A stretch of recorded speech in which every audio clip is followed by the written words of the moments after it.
French Montana obviously laid his part on the song, and then he leaked it. Yeah. No, hold on. Time out. Just give me a second, please. I just want this. I want it. But dog, you done shows all around the world, bro. yeah. You performed that song at the end. What you mean you ain't got paid? You stole it. The third verse.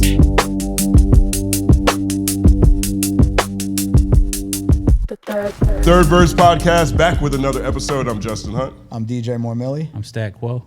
Word up, man. DJ, you back from vacation? I am. Tan W. You might be as dark as me. Nah. Yeah, we always look like twins anyway, so it works. People confuse y'all all the time. Yeah, same guy. How was your trip? Trip was incredible. No kidnapping. Cabo's great. I didn't get kidnapped, which Yeah. is nice. Stat was worried about me. It was very dangerous. I mean, listen. I was, If I'm kidnapping a white family, yours is the one I'm going after. Yeah, Come on, dog. I'm gonna get paid.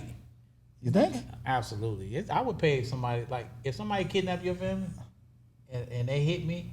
Now you're just making me a target. No, I'm saying I will call. First of all, listen. I'm gonna call Jimmy first. But if Jimmy don't want to fork over the bucks, if he on some bullshit, I got you.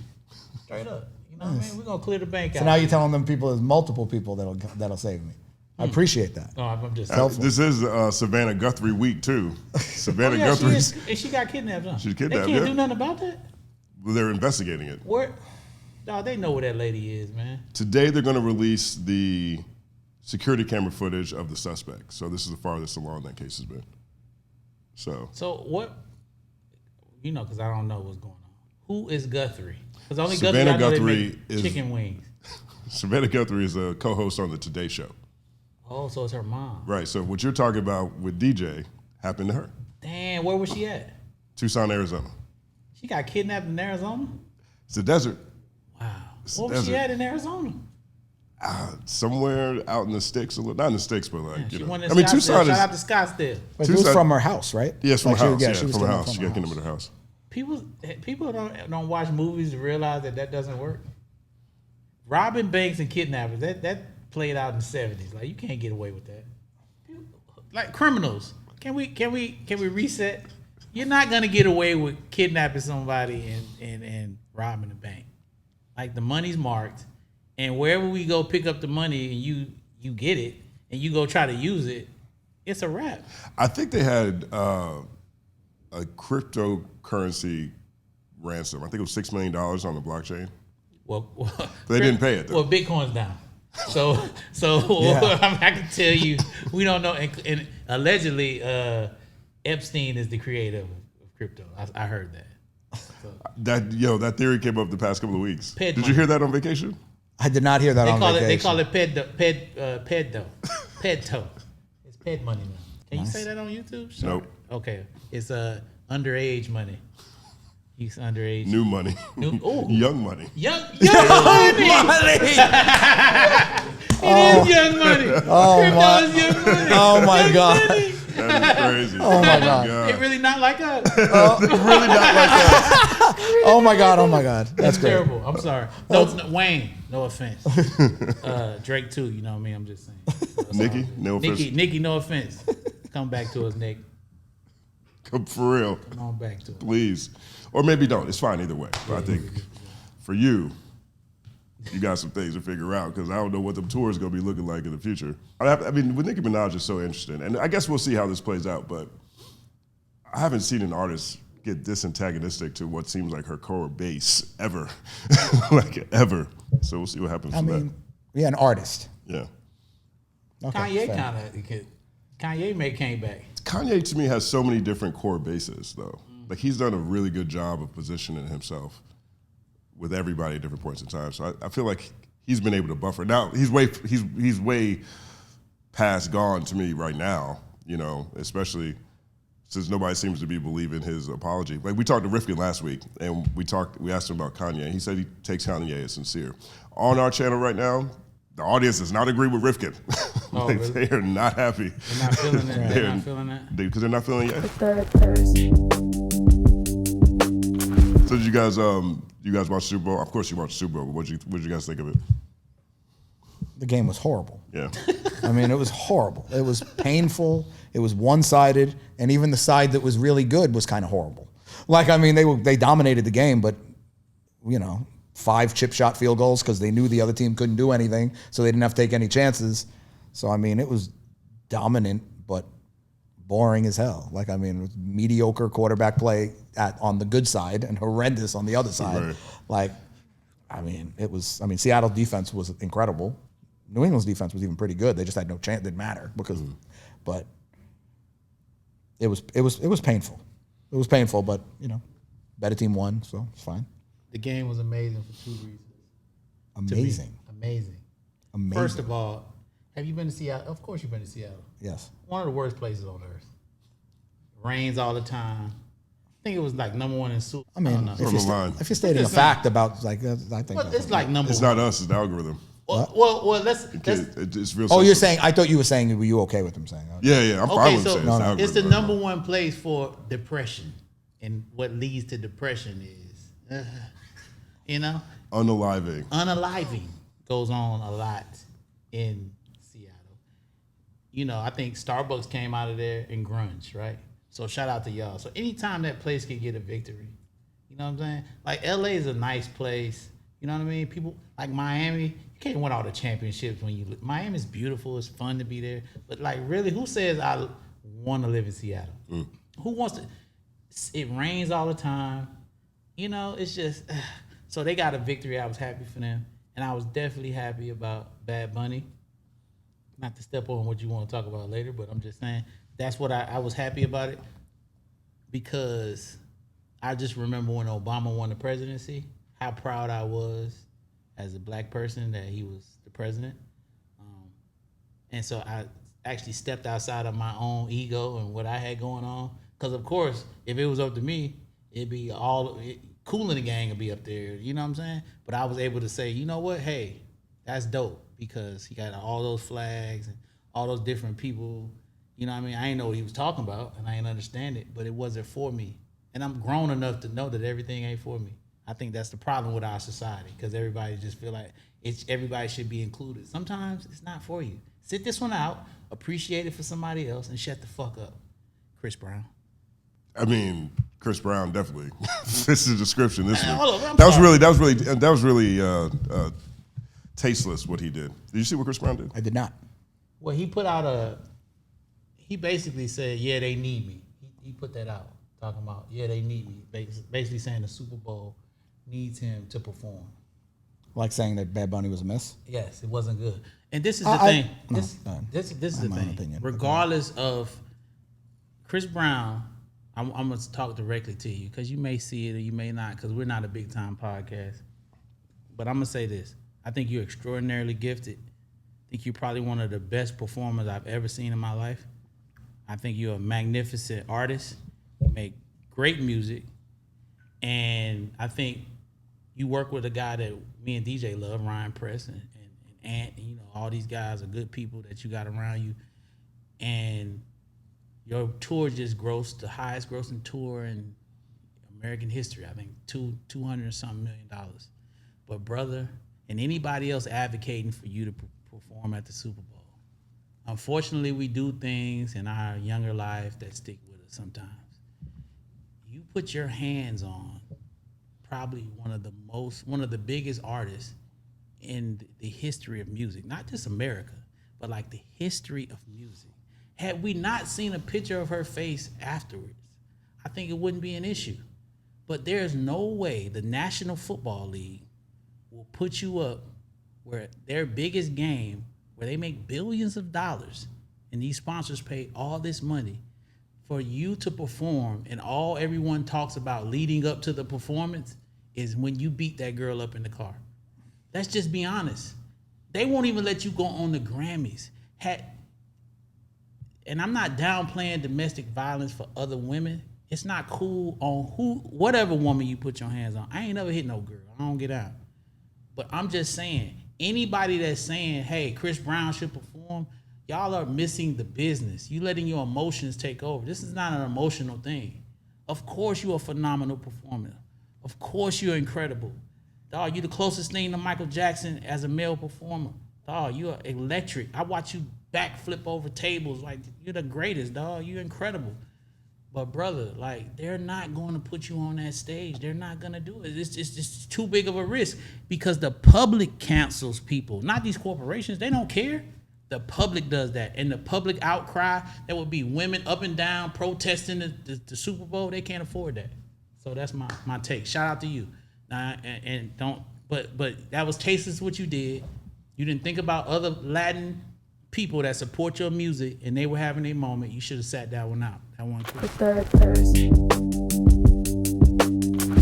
One of the most anticipated albums of the year, probably of the decade, just dropped this week. We're talking, of course, about J. Cole's The Fall Off, billed as his final project. We'll see if that sticks. It looks like he's wavering a little bit already. 24 tracks, an hour and 40 minutes long, and reactions are kind of all over the place, but one thing is for sure, his core fans seem to love it. Stat, what do you think about I think DJ should go first. You go first. Yeah. I gave it a thorough listen. I like J. That's Cole. crazy. First of all, I don't know if I heard him say that before. he's just 2 albums he listened to. This is incredible. Yeah, I'm right. locked in. Doing this has not changed how I deal with music at all. Like, I can't even pretend to, I can't listen to something. I know I can't review albums because I can't listen to something I don't care about. I don't know how to do it. And I'm not and some things I care about because I'm actually interested musically, and some things I care about because I think they affect what I'm trying to do in my career and with my artists. Like, so some things just, I don't think matter. And if they don't interest me, I just don't. J. Cole interests me. I like him. Like, I met him early in his career. I liked him as a person. And I was rooting for him to have, something that was incredible. I don't think it's incredible. I made it all the way through, even though it was way too long to me. I would rather have been put out in 2 parts or something that wasn't didn't feel like a Lord of the Rings movie that I had to sit through 3 hours worth of whatever it was. But I thought it was good. I thought he did a good job. I don't think he delivered with a hit record, which I was hoping for, I deem a hit, like what I wanted to hear. But at the end of the day, I think he did a pretty good job. I think it was almost impossible for him to live up to the expectations of what he set for himself for the time. Anything that takes this long to come out, there's just so much around it. It's but at the end of the day, I think he delivered to his base. You just said that, but I think he delivered to the people that care the most. So, I think he did a pretty good job at the end of the day. That's my... I love the Carolina moments. Being from the Carolinas, there's a lot of just homegrown elements that I love. The album's an hour and 40 minutes. I don't know if this is true, but I'm going to keep saying it until people start thinking about it this way because it is ironic. The main highway that runs through North Carolina is I-40. So that is a subtle Easter egg for people from the Carolinas. The language he uses, there's a lot of people in the Carolinas who say "bo" a lot. It's like, "What down, Bo? What's going on, Bo?" You know what I'm saying? Hearing that in the album, really, really feels warm in there. It dropped on Duke Carolina weekend. The album dropped on Duke versus North Carolina. You know what I mean? That's a fantastic weekend to drop a Carolina-centric album. I think that's amazing. So there's a lot of things about this album that really just speak to me personally. I think that also leads to other thoughts at the same time, right? J. Cole is by far the biggest rapper from North Carolina. We've got tons of artists that have been from the Carolinas, but J. Cole, I think, is probably what people think about most when they think about what North Carolina rappers sound like. And this album, while it does a good job of talking about his experiences in the Carolinas, he's really the only guy from the Carolinas that's really gets a spotlight. I think Moray's on there for a second, but it made me wonder where a collaboration with, he's singing all over this album. Could he get Anthony Hamilton to sing? Maybe Casey or JoJo. That'd be cool to show up. Both of them are from the Carolinas. I think about Ninth Wonder or Rhapsody or Fonte. They have held down the Carolinas in a different kind of way for a very long time. And outside of P.D. Pablo, who also is on the album, to me, I think they, for a generation, defined what North Carolina rap was like in a different kind of way, too. I would love to see them collaborate. I don't think they've ever been on a J. Cole album, so that would have been a nice touch, a nice moment. Away from just Carolina stuff, though, it's a lot of J. Cole. Like, he's not someone who has a history of doing a whole bunch of features. And I think when you have 24 tracks for an hour and 40 minutes, hearing other voices is a great way for listeners to break up the listen for people who aren't necessarily super fans. He didn't necessarily do that on this album. And so I think my main problem with it is, I don't even say it's a problem, but one thing I can't stop thinking about when it comes to this album is that he's been talking about this for 10 years. You know what I mean? He's been telling everybody this was going to be his last album for a very long time. And the album is called The Fall Off. And so energetically, like just from a manifestation standpoint, he's been walking around in his head saying, fall off, fall off, fall off, fall off, fall off for a decade. Like just the weight, the pressure of that just gives me a headache thinking about it. You know what I mean? And I feel like a lot of that stress, I heard a lot of that stress, or what connected with me as stress when I listened to the project, right? Like if I'm J. Cole, I feel very celebratory about the life and career that I've established. I have beat the odds. I have become one of the top selling artists on basically Common Man raps. You know, I'm going out like salute, everyone should salute me. And he seems really dour throughout most of this. So energetically, it feels weird and it feels off to me. But you know, I think success is completion, and him getting this out, I think is probably a celebration in itself. So there's maybe 4 or 5 songs I'll probably go back to. But, you know, I think, again, this one is for the fans, like DJ said. I haven't really had a lot of interaction with him. We wrote some stuff for Dre before, Dre and Snoop. And then I think when it was a game project that he was on, we had some conversations. But sometimes, like, when I see him, I wonder if he's happy. You know, that's one thing I wonder. You know, I guess because I worry about Kendrick that way too. Like, are you happy? You know, I tell artists all the time that's like the main thing. And so listening to the project, like you said, it's like a weight being lifted. But at the same time, the scrutiny that you receive a lot of times from people discussing their feelings, you know, that generally might not even resonate with any of his music, you know. Oh, it's trash, or I don't like this, or he did that, you know what I mean? If you're generally not a fan of something, right, I don't think you should probably review it, you know. And if you can't take yourself and put yourself in the position of a person that actually adores the music, maybe you got to take that into account when you like talking about it. So for me, going back to my opinion, I believe if his fan base loves it, it's good business. You get what I'm saying? And that's kind of like, we're a business podcast. So the business of this is fantastic. You know, of it coming out, it's good business. He's rapping, he's doing third verses primarily through the record. My favorite verse on the album is the third verse. That's where he goes through the punk bitch thing. I think that's awesome. As a matter of fact, Poor Thing. Was that Poor Thing? If he would have made Poor Thing the diss record that he came out against Kendrick, we'll be having a different conversation about where he's at. He could have took that same concept and dissed Kendrick or dissed anybody. He would have lit this shit on fire, because that shit's hard. That third verse is I don't know who he talking to. That's crazy. But if that's what he should have dropped that instead of that 7-minute bullshit he put out. No disrespect, Cole. You know I love you. That shit was weak. We got to do a no disrespect counter. Yeah. Just saying, I don't know. I'm not. You say that a lot. I'm not disrespect, because when I say it was some bullshit, it's my opinion, and I'm not disrespecting him because I respect his pen and what he mean to hip hop. But we are, like I say, players mess up too. You know, that's just like Chris Brown. Like, I love what Chris did. That was out of pocket, but he's still Chris Brown. You know what I'm saying? One thing I be telling Justin, like, it's a certain way we got to talk about the greats. Chris Brown, you know, J. Cole, these guys are phenomenal, great. They've done what they've done, but nobody's above criticism, you know? And so going back to him and his album, I think it was fantastic. It was good business. I understand why they did 24 songs, because you get paid just to listen. I mean, you get paid to listen.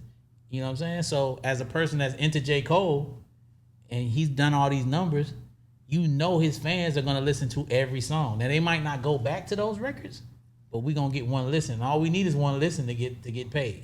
So I get it. You know, as a person, for me, when I'm thinking about creating a classic, too many records. I'm from the Dre school. Like Dre said, you know, 9 records, 11 records, that's it. You know what I'm saying? That's where that's where I sit with it. But go ahead. I mean, on that point, you know, J. Cole, with the lead up to this project, has been posting to his own blog quite a bit. He's done a lot of direct-to-consumer stuff quite a bit. He released the Inevitable podcast itself quite a bit. You know, conversations in the music space are talking consistently about how streams aren't keeping people's attention in the same way. Music streams aren't keeping people's attention in the same way. And so when I listen to this album, I listen to it like I'm listening to a podcast. And initially I went into it like I listened to albums. But thinking about all the stuff that Cole's been doing, even with Drake, for example, he's doing the Iceman rollout with his live streams. You know, I wonder if there was maybe an intentional podcast quality that Cole was trying to capture and merge with the music. Perhaps this is me trying to understand maybe some of the decision making a little bit better, because if I'm over here thinking about putting out a classic, I'm not thinking about putting out an hour, 40 minutes. You know what I'm saying? Right. But there is utility, and I think there is a pattern in how he has been releasing stuff that this does fall neatly into. Because if you think about like an hour and 40 minutes and you're listening to him essentially talk about the first time he goes home, or one of the first time he goes home after he blows up, then the second time he's talking about all the things he kind of learned or how certain things affected him throughout his career, it does have sort of a podcasty kind of conversation that is taking place, which isn't too far away from the Inevitable podcast series that he put out late last year. So maybe there is something to that. Well, I mean, I'm gonna say this. He would be a good person to have on a podcast. Yeah. Because I'm sure he got some thoughts that he would like to let people in on. But, you know, the smart thing about him, Doja Cat said it. Like, as an artist, when you get to a certain level, the best thing for you to do is shut up. So, you know, that's the best thing you need to do right now. Because anything you say, it's going to affect the bottom line of what you got going on. You know what I mean? So, all y'all that look at Billie Eilish. I mean, she's getting ripped apart. You know, she probably didn't think about that when she went up and said that, what she said. She wasn't thinking about, hey, you know, she thought she was doing something nice. She was following the trend. Everybody else saying it. Now she got Cherokees outside her house and people trying to move in, and she's on Fox News. Man, listen, hey, artists, listen, stay away from the politics. Let it go. It's not even stay away from the politics. It's just be informed. Like, whatever it is. Like, I think, like, now just comment, if a celebrity says something, you almost immediately just think it has to be stupid. Like, just because, like, it's just what is, and it's just like, it's just being repeated because they heard it, or they feel like they're trying to follow and they have to do it this way, or they're gonna get criticized, or this is gonna happen, or that's gonna happen. It's just like, you know, and that's not all the way true. I'm sure a lot of people are informed, but that's what I think immediately, just because it's so forced down your throat, and it's just so forced, and so, like, I mean, that's just be informed and stay out of it. Yeah, or I mean, if you don't want to stay out of it, I'm not saying you have to stay out of it, because you have a platform, and if you want to use that platform for something, if you actually care about it, cool. If you're just trying to say it just to make everybody else in the room clap because you think that's what they all want to hear, and you sound like an idiot, and then it affects you after the fact, that kind of sucks. How about you use your platform to make great music? I agree. I'm just saying I'm not that big on the shut up and dribble concept. Oh, I'm no. like, I'm not big on, like, It sounds like it. That's what it sounds like. I'm saying but I do believe that if you are just going to say what you like, something you don't even understand, and you have that big of a platform,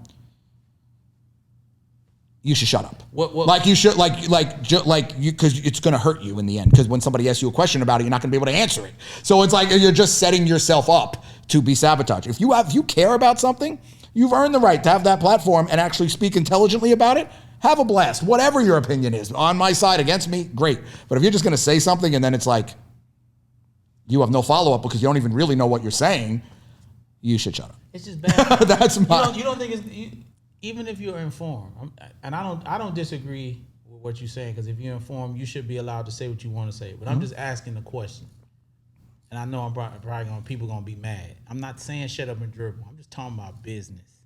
We're talking about business. Oh, absolutely. From a business perspective, right? To stay neutral. Make your music. As a writer, it's a bunch of stuff I've written in songs and got my shit off metaphorically. Little nuggets that people didn't even pick up on. You know what I'm saying? If you're talented that way, and her and her brother, two of the most talented writers that we have in the industry, you can get all that off. Bob Marley was incredibly conscious, but you know what I'm saying? And he got a lot of that shit off of what he was doing in those records. There's nuggets that you hear in these songs even today. And I'm saying, but as someone trying to move a product, right? You alienate people for no reason. Just sell your music because you're trying to relate to others. You're already in a privileged position. So whenever you speak from up there, it's like, are you really you can't even really relate to what I'm going through. Even though her and her brother, they came from humble beginnings, from my understanding. So I know her intention wasn't to she didn't have no malice in what she's saying. I'm just from the 50 Cent school, hey, yo, I'm not getting in that. No, I'm out of that. I personally agree. Yeah. And that's how I would be if it was me. But I'm saying I fully respect if you have that platform and you do care about something enough and you care enough that you're willing to put your career and your business on the line by standing by what you believe in, all for it. But know what the hell you're talking about. Otherwise, you're really going to put yourself in a bad position. That's all I'm trying to say. And I respect it as well. I'm just saying why I do that. Right. Go ahead, Jesse. I mean, I think there's a couple of reasons why you do it. Because a lot of times people will support you because of the bravery, the risk you're taking to even sharing your opinions. I think, too, we're in a Cash App, direct-to-consumer kind of era right now. YouTube, super chats, we got the Russell running around right now. People are paying them $13,000 for an album just because they believe in the message. So I do think that there is a profit opportunity by being, in the case of celebrity, to a degree, fearless about the things that you actually do believe in. So I think, now I don't know if that's the same as having consistent streams from an album or if you're even allowed to do that if you have certain types of contracts, but I do understand that there is more than ever now, there's a more profitable, more profit motive to even take certain positions than ever because of direct to consumer. But you compare her to an artist, he made $365,000. That's what he made off his album. I'm not comparing them one to one. I'm saying in this era, right? We have no idea. Her music and what she gets off streams, she makes so much money. She does stadiums and shit like that. No. So because she does that many people, she greatly affects her audience by certain conversations and that she don't have to have. And what DJ is saying is correct. Be informed about it, but still, I don't think she should take the risk. I'm not even limiting this discussion to Billie Eilish because I think that I think we're talking more from a macro than just about Billie, particularly. Okay. I'm just talking about her. Right, but even in Billie's case, right, we don't know what kinds of opportunities she might be given behind the scenes to be sponsor something or whatever because of how she was free to share her point of view on this, right? Like a lot of times you just don't know behind the scenes what kind of support people are getting. Right. Even taking these kind of things. Did that sound like a point of view though? Or did it sound like just a statement out of the... I think going to the Grammys and making a statement that's in defense of immigrants, that is anti-abduction, I think that message transcends whether we're talking about America being stolen land. I think that's what she said, right? But I didn't mean it like that. I meant did it sound like a thought out point of view, or it sound like, to me it just sounded like a soundbite that came out of a thing. It didn't. Whether it was a soundbite, I don't necessarily think Billie Eilish would go up. I don't know much. I'll say this. I don't mean maliciously. I mean it just sounded like a sentence out of a thing. It wasn't like a. Yeah. Well, I'll say this. I'm generally not particularly incredulous when I see people making statements, especially if there is a risk that's next associated with that statement. Like anytime I see a celebrity right now go on TV and say something that's anti this administration, I just think that takes an extra set of balls because this administration is very clear about how they treat people who they deem to be their enemies. And so I don't necessarily think people are going to go up there and not be prepared for any consequences or blowback, But I'm just generally not as incredulous when I see people speak certain things. But the same reason why I tell her to fall back because it hurts her brand is the same reason why I would tell Nicki to fall back because it hurts her brand. You know, it's two different sides of the coin. Well, I think Nicki's a great example Exactly, in terms of because- when it comes to Billie Eilish, though, right? Because all the things you're fearful of with Billie Eilish, and what I'm saying is like, well, you never know what other kinds of support she's getting. I think Nicki, whatever she's getting on the side or whatever other stuff, She deems it to be more important than what she's. she needs that more than she needs her audience and she needs her tours. But right? we all make mistakes. Well, sure, but maybe she doesn't. But that's what I'm saying. Like, I that's think it's a mistake what she's doing. I think it is too, but if she doesn't see it, That's fine. The stuff that she's getting on the side for making that statement is the motivating factor. Because she's allowed to feel. You're allowed to support and feel what you want to feel with whoever you are supporting. I'm not against that. I'm just saying when you are someone that it's just very murky territory. People really get personal when you start talking politics, sexuality, and religion. It's just like I don't know. People just take it to somewhere else and instantly turns to an argument. So I like me personally. Me and you'll have our debates over the phone. You know, it always ends up with me saying burn it all down. Right. Pretty much what I say, guys. If y'all want to know where I'm at, I just say just light a fire, put a match to it, start over and figure it out. You know what I mean? That's how. If you want to know how I feel, start over. That's me. Hit the reset button on everything. And as you would say, grow it up. Crow it up. Grow it up. Yeah. Well, final thoughts on J. Cole. I do want to put a button on this segment. We ran all the way to the Grammys and then to all the political issues. J. Cole, you did good, man. I'm proud of you. You satisfy your fans. I'm never gonna probably listen to this album ever again, but that doesn't mean anything because most albums that come out I don't listen to. But Don Toliver, by the way, great album. Love that. You all the way through 18. Yeah, I'm that guy. Sorry, Los. I love that. I love it. It's good. It's fine. That's good. I'm not dogging it. I love J. Cole. I got the catalog. You know, I'm just saying I'm not gonna sit and listen to that many songs back to back. And that's how he made it. You know, I'm not gonna. I think he's talking about you shouting out Don Toliver right after. Yeah. Oh, well, Yeah, that's what I gotta get Don surprise. Hey man, listen, dog. I'm a grown. It was more just the Don segment. Yeah, just like Well, Don Toliver is a great album. You were basically like, I'm never gonna listen to J. Cole again, but now Don Toliver. exactly. That is what you said. Oh no, we ain't dissing now. We ain't doing none of that. Yo, Jay, you know I rock with you, dog. You a phenomenal lyricist. Yeah, no. I was just giving Don some props too because we ain't talk about it. Yeah, I think he did a good job. I mean, I'm personally, I mean, maybe there is a part two that I don't know about. I like maybe split it up and had it come like a couple weeks. So like it was more of a 50 to hour listen and then the rest of it comes. So then but you know, I think he did a good job. If you're a J. Cole fan, you're probably gonna like the whole album. If you're like me, if you only got one song to listen to Safety. I think that's a top 10 J. Cole song of all time. Phenomenal storytelling on that one. 2-6 is really, really dope. I like it, even though it kind of reminds me of that Sexy Red song, the Ski Yee song. 2-6 kind of reminds me of that, but it's a hard way to start it. Legacy is definitely a tearjerker for Cole fans in general, so you should jump into that one. Old Dog, that hook is now sticking with me. Big shout out to Petey Pablo for that one. And I love the DMX song. I can't front. The DMX song and I Love Her Again.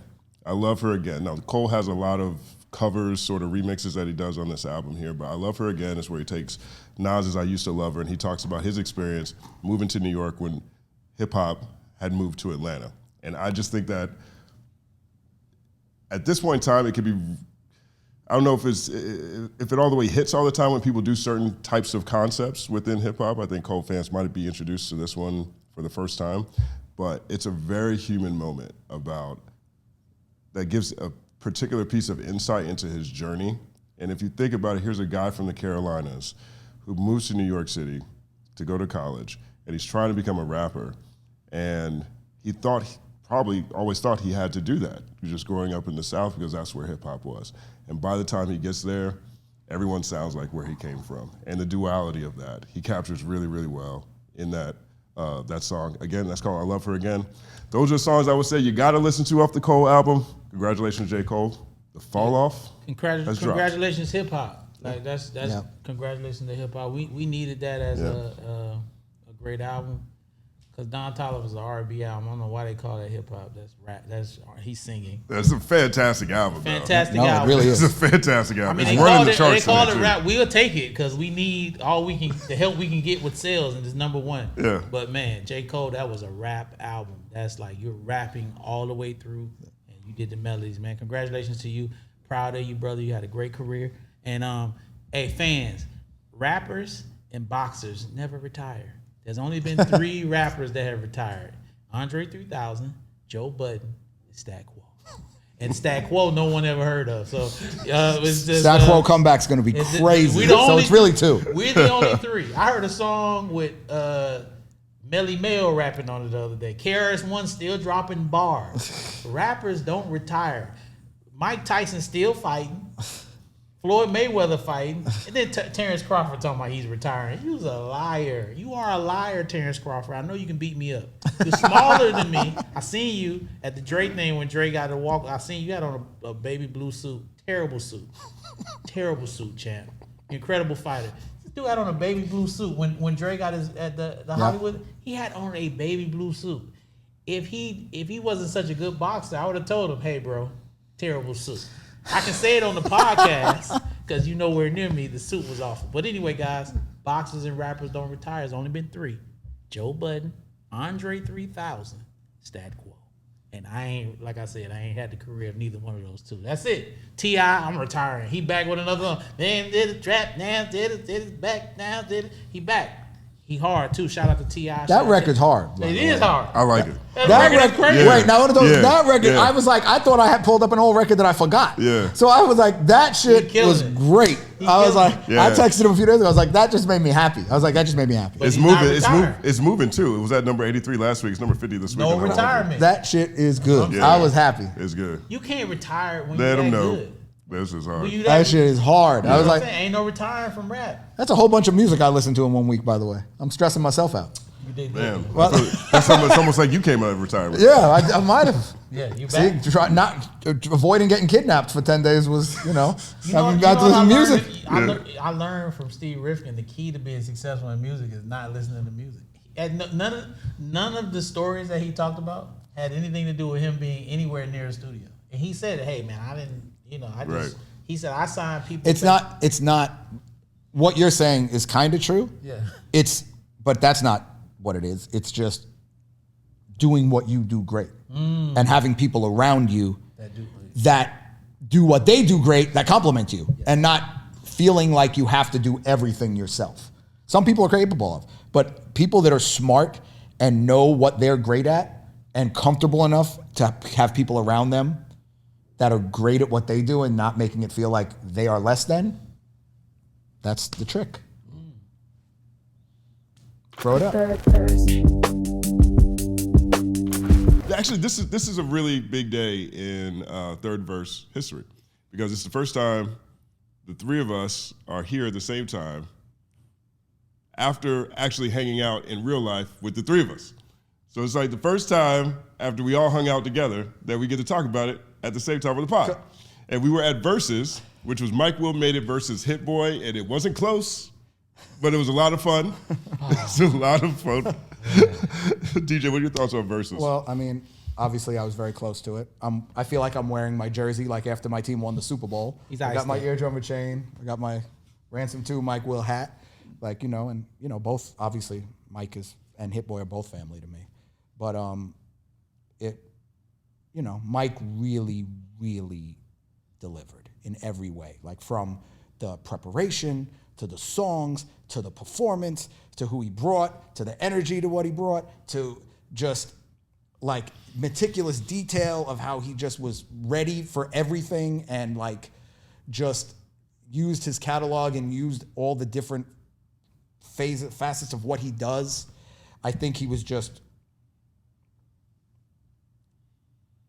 as locked in as you could be, and he just fucking delivered on the moment. Like, I mean, I'm his manager, I'm his business partner. He surprised the fuck out of me. So, like, I mean, I knew the music. Like, the music didn't surprise me. Like, I know how many hits he has, and from the beginning, I was like, yo, this is kind of, and like, even though like Hit Boy is incredible in his own right, it's not that he's a monster, but like, I knew what Mike had. Like, just lists are lists, facts are facts, and then, but just the way he delivered it. Like, it was a textbook performance, and I couldn't be prouder of him, and it was a very fun night for a lot of people. Like, we had a great time at the place. You 2 guys showed up, because first of all, we were supposed to all hang out, but you guys came to Thanksgiving at different times. So somehow I had both of you guys at my house at Thanksgiving, but not at the same time. But no, it was, I mean, Mike cleaned up the end. That Verzuz actually made me do a career shift because listening to those hit records, Sean Garrett, which is a writer, people that don't know, came to me by managing him. And I actually made a decision to manage him based on that Verzuz because I saw what hit records mean to the world. You know what I mean? I saw what those records that Mike were playing, and then even when Hit Boy played Paris, like how, like those smashes, it's just different. You can have, there's some records they call them cultural hits, and that's cool, but like a massive record, it just hits different. So like being at that Verzuz and hearing the crowd sing those songs, I'm like, yeah, Sean, I'll manage you because you wrote so many hits. You know what I'm saying? No, he definitely has. I mean, did it. So the hits were just coming back to back. I mean, they really were. I mean, Hit has them too. I mean, but the difference in what those records feel like, and just like stop and just do this, and the whole place just, it just felt like one big party, that Mike was just a little better prepared for. I wasn't ready for. I was surprised by Mike's showmanship. His energy was up. Of course, they bring the strippers out, or the dancers out, rather. They didn't strip. They were definitely welcome. They were definitely welcome to this performance. It was amazing. Made it rain. The whole crew seemed to come out. Like, the energy was amazing. Yeah. Whatever money Mike got, he spent it on the production. I'll tell you that. Yeah. Because you could tell just what he had going on. He had so many people there. I thought I was in Atlanta. Honestly, that's the first time I feel like I was in Atlanta in a long time. I haven't been back, but I feel like I was in Atlanta. It did feel like that energy was, and just the way those records dropped, and we weren't in LA no more. Right. It was crazy because I always thought about that because even though Mike had the hits, I'm like Hit Boy's from out here. It's a different thing. But like he even when Mike played like Kendrick shit, it still felt like some Atlanta shit. Mm-hmm. You know what I'm saying? It was crazy. Yeah. And that little bop he had going on, he got to bring that back out, man. Mike, like, dog. Show him the dance. Show him. Wait, I can't. You got to show him. Like, I don't even know what the move was. I can't get my move. I don't even. Mike, I'm gonna say the move, but when you come, cause you gonna do the podcast. I know you don't really do podcasts. You gonna do our shit. You better. We gotta talk about Humble, that whole story. We got a whole story about that, how it came about. We went to you gonna do it. But listen, we proud of you. We love you. Hit gonna do the podcast too. Y'all family. It was a great event. It was a great night. Shout out to Apple Music. Shout out to DJ. Shout out to Swiss and Timberland. You know what I mean? Timberland is love. I know you don't like me. It's all good, big dog. We'll figure it out. You come on. We'll talk about it. You know what I mean? So, yeah. Tim gonna come on. Yeah, we're going to do it. Tim gonna come on. We're going to talk about all it, man. These guys. It's love, man. It's family. Kumbaya, my lord. Kumbaya. All that. But it was also just a great crowd, just the people that came out. It was. It was cool. I saw K1 in the audience. Yeah. Yeah. It was good. And you got your championship chain on there. I got my championship chain on, like at the end of the day. Yeah. I see. Yeah. You caught a lot of love too. Hit Boy had some really nice things to say. Mike, both of them did on stage. It was really, it was caught me off guard. Yeah. It was at the end. I was like, I was just already moving around. What we gonna do next? Like talking about how, man, we might have changed verses. This energy, like just how much energy was brought into this, and then all of a sudden, like I was like, oh, like. It was, and it's good. It was cool though. It was flattering, and nice. I just want to tell producers, artists, everybody around the world, there's nothing wrong with like appreciating people that help you make millions of dollars. You know what I'm saying? I know DJ, he doesn't do it for that, but it was really dope for those guys to actually say that. You know what I mean? Because, managing, I learned this early, it's like really a thankless job, Like when you do something wrong, it's like everybody's on you. When you do something right, nobody want to talk about you. That's one of my things about award shows that always frustrate me, I mean, God is cool, but like, what about me? You know what I'm saying? Just get up there and thank God, but what about me? I want to get. We have our first real merch item. God is cool, but what about me? Might be the greatest line. That is like, what if you're saying? Like, only kindness matters? Nah. What about only me, kindness dog? matters. God is cool, What about but me, what about dog? me? I'm just saying, like, God is cool. Like, I mean, what about me though, dog? You know what I'm saying? Let me get some me in there. You know what I'm saying? God is cool, but what you about me? You thank him all the time. You think he ain't gonna get thanked tonight? Only if you win, I get thanked. but God gonna get thanked every time. So you can skip got one him. shot. You got one shot. And let's just be real. If you don't thank him, he not gonna say nothing to you, is he? I'm gonna be mad. How you know God mad? I'm gonna be mad. You know what I'm saying? I'm gonna be upset. You don't know what God feeling. You can guess. So I'm just saying, thanking God on the shows is cool. God is About cool, me. but what about me is crazy. You know what I mean? I'm just saying. I'm just being honest, dog. That's epic. That's definitely, it is an album title, at least. I like that merch item. Merch. God is cool. What about me? Yeah, it's Can I sacrilegious. get thanked? Yeah, it's sacrilegious, you know. Yeah, and I'm not. No, listen, we rocking with God. Shout out. I tell people all the time. Shout out. I tell people all the time. Like, What was the rest of the shout out? shout To out God? to Jesus and all of them. Listen, think about God is a they. Dog, think about this. Gospel music is one long love song to one guy or whatever it is, spirit. Ain't nobody wrote a song about me. God got billions of songs. They like the whole service. They smiling in there. Everybody's happy. Think about if you was God. You just walk in and people just singing to you, talking about how you the greatest of all time. And whenever whenever something bad happens, it's not your fault. It's the devil's fault. It had nothing to do with you. You blame a whole nother person, even though you're all powerful. This guy is the greatest. Yeah, I want to be like God. That's all I'm saying. Can I be like God?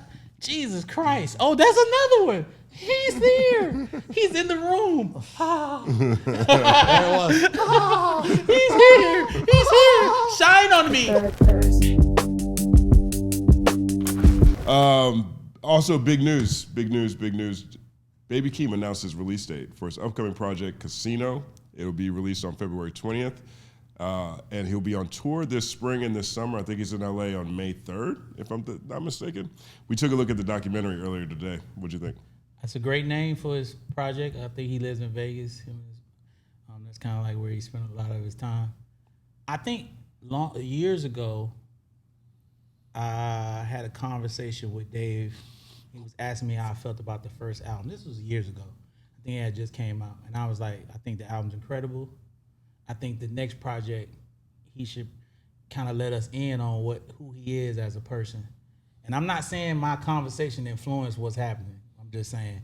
But looking at the documentary and how personal it was and like that footage they had from like 2002, and I think it was really amazing. And then because it highlights something that I think people don't really talk about anymore with these artists, you know, and how these people grew up, which the reason why they create this music the way that they create it. You know, this music, or somebody like Keem, the way he grew up, it became an escape for him, clearly, based on what he was growing up as a kid. And I'm appreciative of them for giving us that visual, you know what I'm saying, and giving us that to see. You know, I think it's really dope. Shout out to them. Is it PG Lang? Is that parental guard? What's that PG language? What does that stand for? I don't know what's going on. PG Lang, Dangalang, whatever you want. Shout out to Dave. Shout out to Keem. What? I'm just saying. What? How did you go from that? I'm just saying Lang. That's what I thought. Dangalang, PG Lang. That's where it came from. I'm I think a it means rapper. it's program language. Program language. Oh, that's dope. Okay, I never knew what the hell that meant. I'm like, Lang.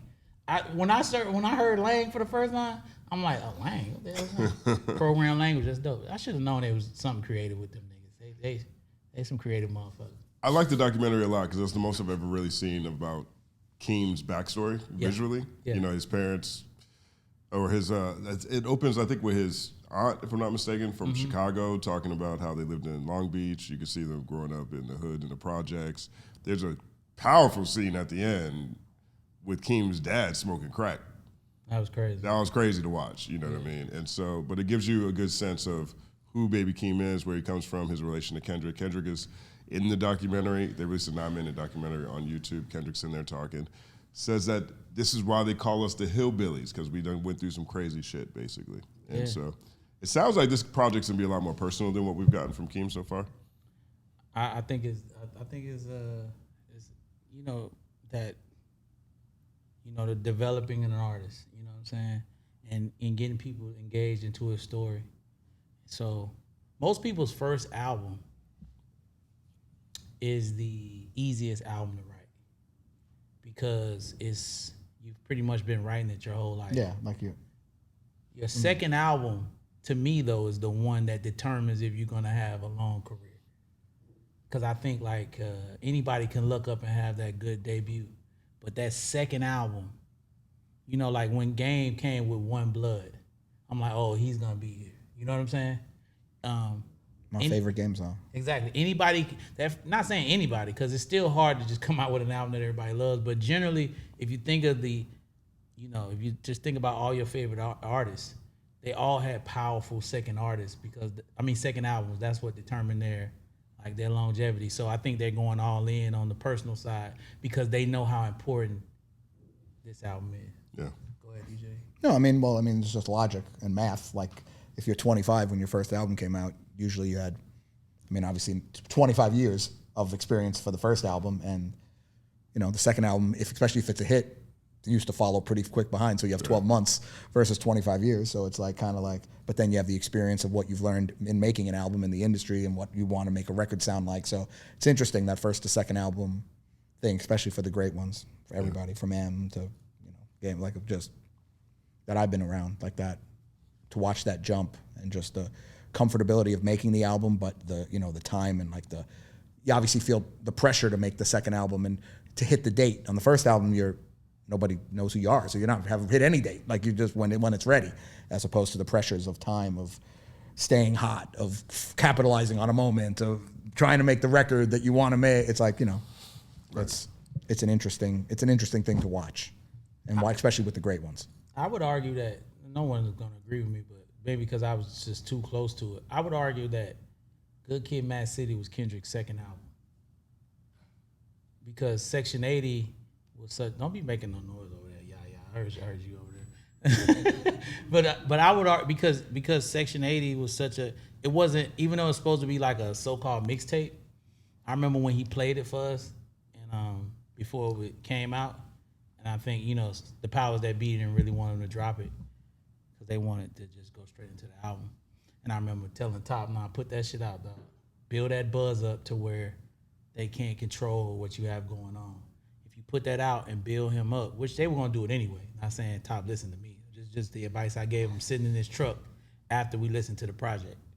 I'm like, once you put that out, they won't be able to control what you're doing, because the demand will be so high that they won't stop. At the end of the day, it's dollars and cents. Yeah. So if the demand is there, they won't stop what you have going on. So Section 80 was a very important project because that created, J. Cole produced, speaking of J. Cole, he produced that one, was it Power?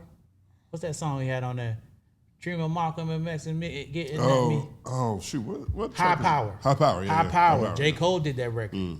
That was, to me, that was the first Kendrick big song. But yeah, Baby Keem, shout out to you, man. Keep doing your thing. I'm sorry. I'm excited. I'm excited for Baby King. I am too, man. I'm interested. I don't really know enough about, I'm actually interested in the documentary. I'm interested to see. I don't really. When last time you talked to Dave? I feel no attachment to Baby last time you King, talked so to I'm Dave? kind of interested to hear. Yeah. When last time you talked to Dave? I texted him congratulations on something like a month or two ago. You talked to him on text. Text, yeah. Last time I talked to him talked to him, it's been a minute. Hey, it's been a minute. I talked to him when they were on text.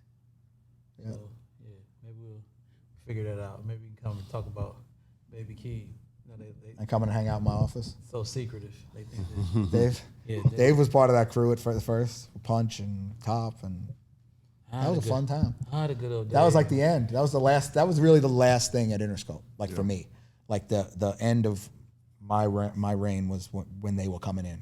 Kendrick's album, Good Kid, into Q, and then Shrem, and then, but really TD was the last, and Your Drummers were the last. That was the crews that were hanging around when in my office every day with us when we were there. It was those guys coming up every day, and just us talking about what was going to happen, and then just seeing it all being 20 times bigger than even we imagined. It was awesome. It's awesome.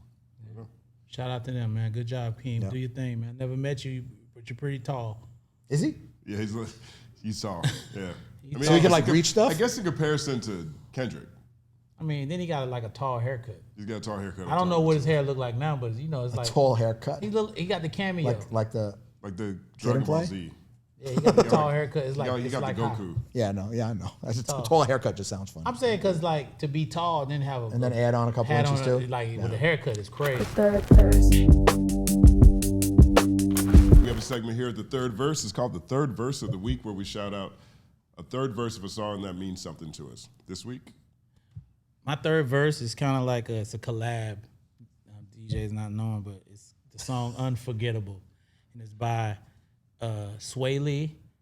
And I know French Montana's on the song, but he stole the song. And the reason I want to talk about this song is because I seen French Montana go on the Noriega podcast. I like French Montana. French, you know, you was the cameraman on Smack DVD, and what you've done with your career, you did it. But you went on that podcast and you said you haven't got any royalties from the song Unforgettable. Now, I don't know how your deal is structured or what's going on with your deal to why you haven't gotten any royalties, but I personally know you stole that song. And you need to tell people the truth how you got that song. You had nothing to do with the writing of that record. Nobody cares about your verse on that song. Nobody cares about your, me or you for two. Nobody cares about that, French. It's just, I'm sitting here with the guy. Oh boy. I'm sitting here with the guy that's business partners with Mike, and Ray Shrimmer was signed to Mike. Okay? Shout out to Migo the Plug, the manager. Okay? I remember when Manny Smith, who was the A&R at the time, played me the record Unforgettable. You were nowhere to be found on the song. It was Swae Lee's first single. Okay? Now DJ is going to break down how you got the record. Now won't you tell the truth about how you got it? Because you stole it. Now I can respect the stealing, but at the end of the day, let's just keep it real. Because see, when you write big songs, which I ain't write a big song like that, that means you're gonna write another big song. Like how Sean Garrett, I'm working with him, he got a bunch of big songs. So Swae Lee wrote Unforgettable, then he wrote, what's the one? Sunflower. Sunflower, which was bigger than that. You see what I mean? Because he writes big songs. They wrote Black Beatles. Then he wrote Black Beatles. French, you don't write big songs, my guy. You know what I mean? You write songs and they cool and they dope and you a dope MC. And hey, you had a better career than me. But when you go on and you peddling false information, see, we gonna get you now. We got a podcast. See, we gonna talk about, we gonna tell the truth. We gonna let people know that you're lying, light skin.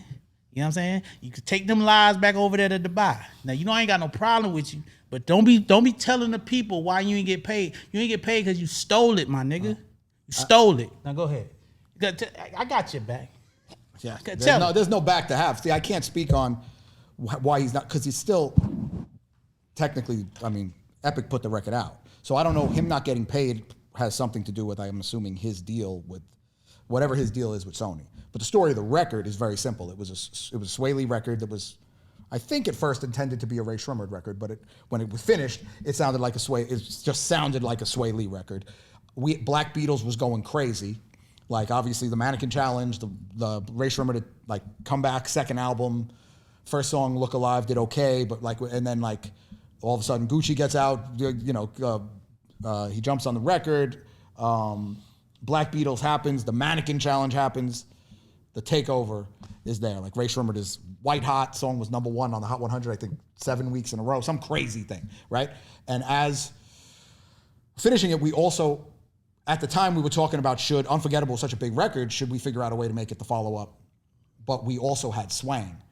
And Swang was a fucking smash. Both guys were on it. Like, we knew we had the follow-up record. So that record was kind of just there. At the same time, Unforgettable obviously existed. Like, it was obvious. It was, I don't want to say undeniable. No record's undeniable. But you could tell when you heard the record, like, oh, this is something. Like, I don't know where it's going to fit in. Is it going to be, are we going to figure out a way to make it a Ray Shrimmer song? Is it going to be is there going to be a Swae Lee album where it's a Swae? Because obviously the guys, we always planned on having individual albums at some point. Swae had an idea of having Jeremiah add something to the record. So Jeremiah had the record. Pretty sure it was a record plant. Like, I mean, with a million of these stories, but pretty sure French Montana happened to be in the studio with or with Jeremiah are in the next studio and walk in, and whatever was happening, the record was playing in the background, and French heard it, and I wasn't there. This is just the story, and this is how it came together. And French figured out a way, whether he told Jay, I've heard different versions, told Jay to let him try it and send it to Swae and see if Swae wants to use his part, whatever it was, but just let me get on it. Trust me, if you don't use it, you don't like it, whatever. That energy is kind of how it came back to us. It was French Montana obviously laid his part on the song, and then He the fucking leaked song. it. Yeah, He leaked he it. leaked the fucking song. Song ended up on like some mixtape in New York, and people heard it in Atlanta. Now Went this crazy. version of that song exists. Now at the same time, like obviously, I'm pissed. I'm just thinking about me, the businessman. I'm like, I don't, no disrespect, I don't care about French Montana. He means absolutely nothing to me. So like, I care about my artists, and I care about Mike, and I care about Shrem, and we're on. It's not just like a song. We're literally coming off the #1 song in the world. So like, and we have another hit. So this is like following up. This is going to be our next one. Whether it was going to be a Ray Shrummer song, a Swae Lee song, it was obviously a big part of our next 2 years of our repertoire, what we were doing. French gets the record leaks. Now, I have some really good friends that work at Sony. I happened to be working at Sony at the time. And I happened to be working at Columbia now. And Tubby worked Sean Holiday had the office next to me, and he was working on the publishing side. He had some in on the record too. So they started to surround. French obviously wanted the record now, obviously because he has some attention reaction to it, and they came from every which way. You gotta clear it. You gotta clear it. And there was no way we were clearing it on our side for real. Like, I mean, there was no reason for us to do it. Like, it was a great record. Like, we knew what we wanted. It wasn't. It was like bubbling, but it wasn't enough that it was going to make us like not use the record, at least from my opinion. I can't speak for Mike. I can't speak for anyone like that. That's how I felt about it. And I felt very strongly about where we were. But then there was Tubby, there was Jen Drake, there was Zoe was the A&R at Epic at the time. All of them were very, very like, we need this record, we need this record. One of the funniest parts of the thing is that once we finally got around, we worked out a business arrangement that we were comfortable with, because at this point, like, everybody was groundswell. It felt like the record was, over time, well, it probably was a short period of time, but it felt like a long period of time because the whole thing just pissed me off in general that it even happened. But the momentum of the record started to happen, so it was like, shit, let's figure out the best business arrangement to at least we can make a decision based on an actual concept, an actual business concept, as opposed to like just being mad at a situation versus not, like, to weigh the pros and cons. And at the same time, they came to me about him wanting more publishing on the record than we were willing conceptually to give on a record that wasn't his, that he just added a part to, which I thought was just, there are certain things that make me happy. Just the balls to ask for that is so incredible. Like, hey, I know I stole your song that you wrote, but I need more writing on it. Just that concept is brilliant in general. So that's what happened. And then just in thought, my just immediate response was, okay, well, tell him to actually add more parts. Not that I think it will be good or I think it will make the song better, but at least so I can have the justify argument. That was just me saying something to end that conversation, because I was like, there's no way that's happening, whatever. But I mean, if you want to try to turn in a version where you're on it a lot more, then I guess a conversation could be had, because it'll be less of the original version. What came back to me was basically a version of, I don't want to be on the song more because it doesn't make it better. So like, I want more of the writing for the song I stole, but I don't want to be on it more because it makes it worse. Was the pitch. And I was like, these people are fucking crazy. Only my love for a couple of people and just the right business deal, and just Mike I'm proud of him for being a smart businessman as opposed to just being like pissed about this. I mean, we all were just frustrated by it happening. It should have never happened. But like, you know, at the end of the day, the record came out, and who's to say you never know what it would have done if it was just Swae. You don't know if it would have, like, I can't argue, say it would have been bigger, wouldn't have been bigger. Honestly, I don't know. It changed. Because it ended up being, but it did change French Montana's life. Changed his life. It changed his life. It changed his touring. Life. It changed where he performed. That's definitely the song he performs at the end of the night. The ads from that. And I don't like. Go look at his streaming. Go look at it. Nothing else compares. So that all happening, that whole thing is just a very funny story of how it comes about, and to hear like For different him- versions. Nah, dog, fuck all that. Like- For you to go on that podcast Yeah, but- and say you ain't got paid. No, Yeah, no, but- dog. No, hold on. Time but- out. Just give me a second, please. I just want this. I want it. But Dog, you done shows all around the world, bruh. yeah. You performed that song at the end. What you mean you ain't got paid? You stole it. I'm an MC. I stole songs too. I got a feature with Kanye. Matt Fingers gave it to me. He was for a whole nother song. It was a game song or something. I stole it, put my verse on it, put it out. I did all that. I ain't get no career from it. Shout out to you for making that happen. Yeah. But I'm not gonna go on a podcast and complain at the fact that I didn't get paid from a record that I stole, that I've been performing for my whole career because I have not been able to write anything bigger than that. Because you don't write those type of records, sir. I don't either. There's nothing wrong with that. We good, but you made a whole career of it. You French Montana. And shout out to you for being French Montana. But there's nothing in your catalog comparable to that. And anybody with some sense will be like, damn, he never had another one. Whereas Swae Lee, like I said, has Sunflower and all kind of other shit that's like comparable to that. Go ahead, DJ. I just think, to be fair, because once again, I'm not a fan, but to be fair, I think his gripe is not with Swae Lee and the other songwriters. His gripe is with, because as far as Epic is concerned, it is a French Montana song. So he should have made money in some way, shape, or form off that record. It's like I'm just saying from that side, royalties, like if he is not getting paid from that record is still owned by Sony and did all that business. I think that's that's a problem that he has with his attorney and the that's deal what I'm that he saying. signed. I'm saying I just don't think, like I'm saying, like you're Can't blame right, that song. and I agree. God I'm saying don't like just ugly. from- That's what happens when you steal. God don't like ugly. Exactly. God- And we talked about God earlier. It's a God. He don't play that stuff. So he's hating on French Montana. God hating on French Montana. No, God ain't had nothing to do with it. No, The devil. French Montana He hating on said God God. don't like ugly. He said nothing about French the devil. The devil did that, Dude, not right. God. Don't talk about my Jesus now. I'm just saying he didn't say nothing about the devil. I said God Unforgettable. don't like ugly. When you French Montana out here stealing songs. He stole that song French. So, And this and now ain't he's nothing not against you getting paid for personally, it. but you did it because I'm a rapper that stole songs too. And honestly, I wish I could have stole it. I wish I would have had the guts to steal from my friends like you did, because I didn't have the guts. I wish I would have done it. Then I'd have been like popping.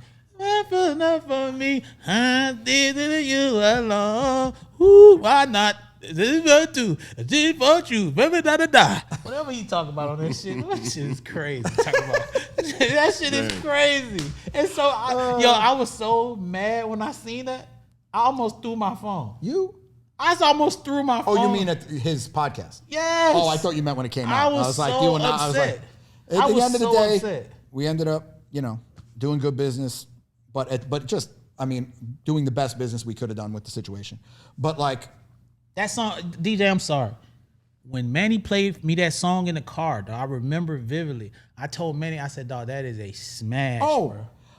let me just explain what I said.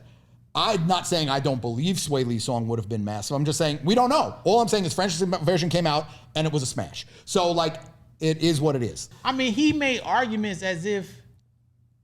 arguments before as if he contributed to the success of the song. I've heard this from him. Oh, no, I've Because heard he it was too. talking about doing verses with other people, and he's having conversations like, yeah, it was my verse. Dog, nobody cares about your verse on that record, dog. All we care about What is is he supposed to say? Unforgettable. You know what he's supposed to say? He's supposed to kiss Thank the you. ring. Thank you. Thank But you. you know that's not. You know what he's supposed to say? When you win an award, thank you, God. That's what he's supposed to say. That's it. Not Sway, God. No, then he can thank me. Why God and not me? Well, that's some breaking news. That's my third verse right there. Third verse, Unforgettable. Yeah. His verse? Yeah. What was the verse? Just rap it again. Rap, No, he rap was French the Montana's second verse. No, it was Swae Lee's third verse. Classic song. Me classic for song. you, a do for two. Blah, blah, blah, blah. That was really good. Well written. No, I'm just saying. Hey, listen, and I appreciate what you got going on. I think you solid for what you're doing with Max B, holding your brother down. Like I said, I like French. All my interactions with him has been cool. He came up to Interscope some years back. We spoke for a second. This ain't a. He was on Interscope. I know he came up there and I was there. And it was cool. Like I rock with French. That's the thing. I don't want anybody to take my tone as if I don't dislike anybody. I don't hate anybody. Wait, what? Whoa, whoa, whoa, whoa, whoa, whoa, whoa, whoa, whoa. most contradicting. Yo, put that clip in real quick. Hold on, wait a minute. You just said. Wait a You minute. just said an hour ago. Wait. You hate everybody. Hold everybody. on. Wait a minute. I feel attacked. That's first of all. Wait a minute. I don't understand why it got so loud. Because literally, the You said the segment exact before this opposite. was you hate everybody. Well, that's gonna get edited out. They're not gonna see that. You talk about it every episode. I do. Yeah, you remind Oh. people all the time. Oh yeah, I do. So huh? you just don't hate French I Montana. don't hate you, French. I do hate strangers though. You're not a stranger, bro. You literally said you hate everyone except people you care about, and then just said I don't Yeah, hate anybody. I don't. Within I 10 don't- minutes. I don't care enough to hate you, French. Oh, God. I think you did your thing, but you stole that song. Damn, everybody got loud. Because that was amazing. Literally, you just said the whole podcast is based on That was a good episode. Good episode. News at The 11. third verse. throw it the fuck out. Whatever you wanna know, whoever you wanna see, the place you all need to be, the place you can't leave, the seed that plants seeds, the place you allowed to talk free. Whatever you wanna know, whoever you wanna see, the place you all need to be, the place you can't leave, the seed that plants seeds, the place you allowed to talk free.